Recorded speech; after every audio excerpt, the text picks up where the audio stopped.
Okay, so I'm here with Dr. Brindle, who is a teacher in the School of Religion. Thank you so much for meeting with me. You're welcome. Can I just ask you, how necessary do you think it is for America to have kind of a Christian moral code in its government? I think it's important. I don't think it's crucial in the sense that we're growing out of that, have been growing out of that for probably a century now. But a lot of people predict that it's going to be a pagan society one of these days, and if that happens, then obviously the government is going to reflect that society. But I think it's very helpful for the future of the country if there is a very strong Christian influence and a Christian direction. An acknowledgement of history needs to be there, that's for sure. Well, then what would you say when people kind of deny that America was built on Christian principles despite all of the historic evidence? Yeah, what they seem to be doing is they're just creating a propaganda for everybody to be able to use to take America further away from Christianity. I think it's just a way to propagandize everything. And too many Christians, and here's the biggest problem I see, too many Christians are just letting it happen without saying anything.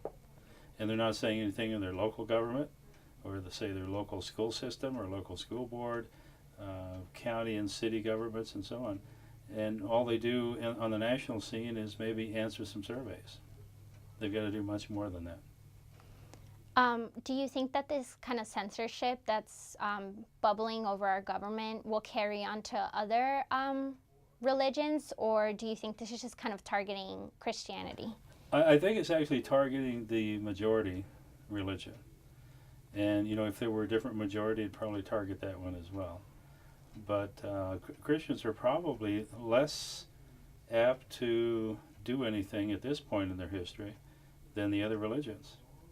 The Jews have been targeted in this way for centuries, and in the United States they were targeted as well. The Roman Catholic Church was targeted, a lot of prejudice and trying to keep them out of national government. I remember I was a high school student when John Kennedy was running for president, and there was a major push by Protestants and Baptists and so on to try to keep a Catholic out of the presidency. And it was just it was an anti-Catholic prejudice. That's basically what it was. So I think it would affect any religion if it was the majority, but certainly Christianity, being the majority all the way from the beginning, is the main target. Would you say that government will eventually be completely successful in completely censoring God out of our government and our memorials and monuments and stuff? I think they will if the Christians don't do something. I think the Christians have the ability to make sure that doesn't happen. Jerry Falwell was very instrumental in making sure it didn't happen in his time. He did whatever he could, and the people got behind him and supported. But as long as the people who make the decisions are not Christians who really are devoted to the Bible and to a Christian witness, it's going to continue to happen. I don't think it has to happen. What if we had a Christian president? Do you think that would kind of uproar a movement for Christians to do something about this?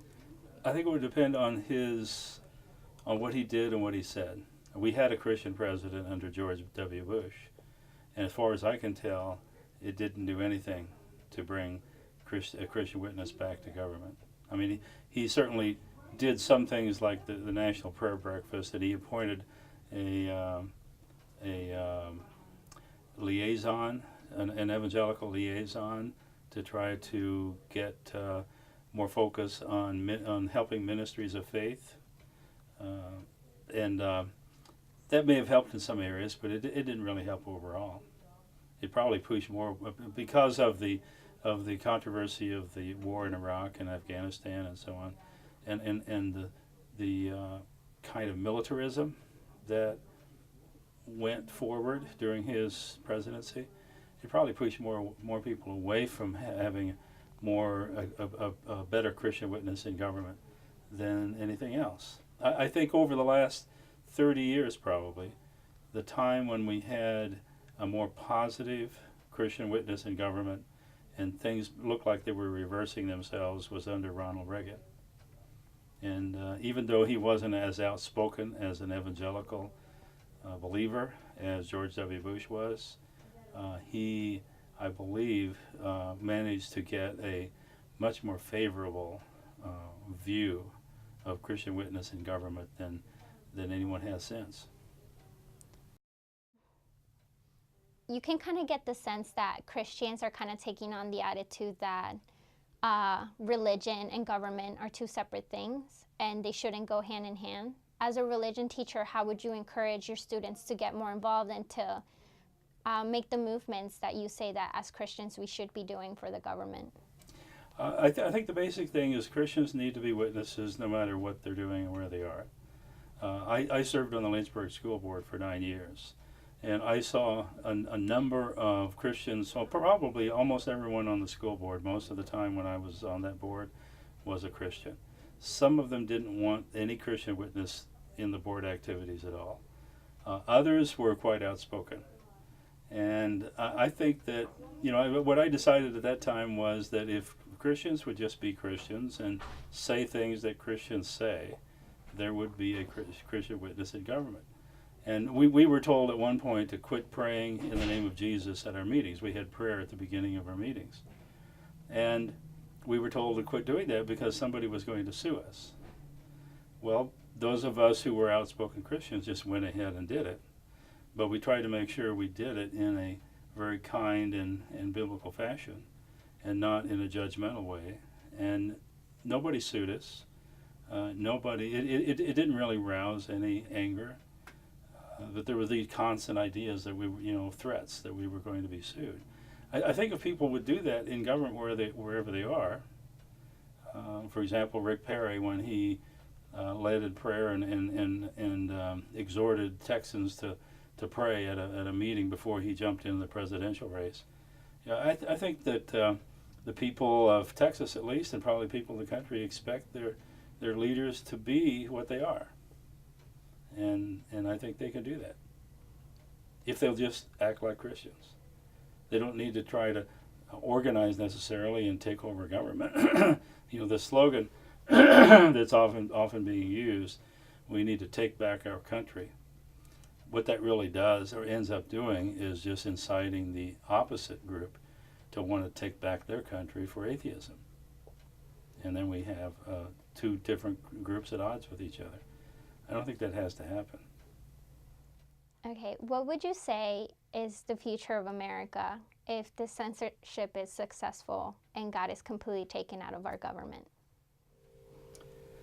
I think what will happen is that Christians will find themselves being forced to do what Canadians are already finding themselves doing, and that is they will not be able to publicly say anything except in church about what God requires of a society or of a nation. And in the area, for example, of abortion and homosexuality and the arts and movies, all of this kind of thing, on what's going on the internet, there will be an assumption that anything is possible, anything is permissible.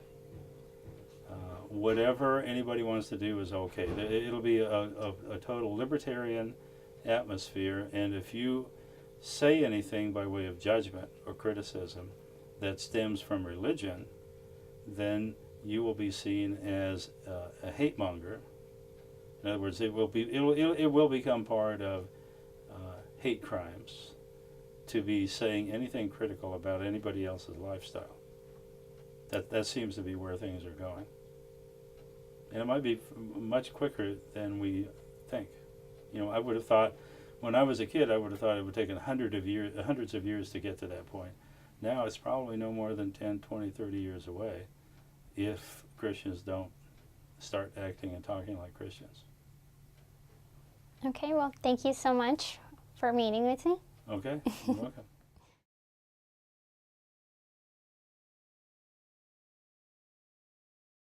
Here's the biggest problem I see. Too many Christians are just letting it happen without saying anything. and they're not saying anything in their local government, or say their local school system or local school board, county and city governments and so on. And all they do on the national scene is maybe answer some surveys. They've got to do much more than that. I think the Christians have the ability to make sure that doesn't happen.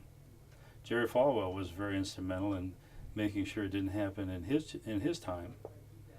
He did whatever he could, and the people got behind him and supported. We need to take back our country.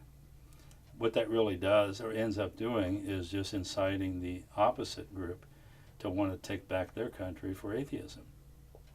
And then we have two different groups at odds with each other. I don't think that has to happen.